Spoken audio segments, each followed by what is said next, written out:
We are the Flyers group. We made an electric fan. We use the engineering design process. Our members are Leen, Rovan, Jihad.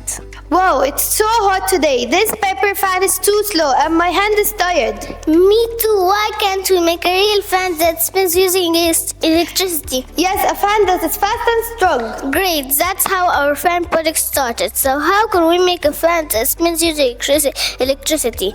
We need to think about the materials to make a fan, and we should plan how to put it all together. I drew a simple model so it will be easy for us to make a fan. It's time to make our electric fan.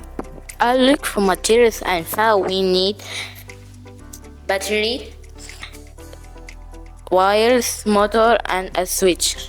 We connected the 3 wires to battery, motor, switch. We connected the battery to the spinner because we didn't have a real fan.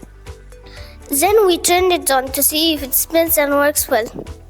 We connected all the materials, but oh no, the fan fell over. We needed something to make it stand strong, so we used a pencil to hold it up. When the switch is on, the electricity flows from the battery to the motor through the wires.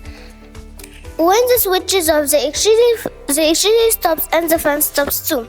This shows that the switch controls the flow of electricity, and together they make an electric circuit.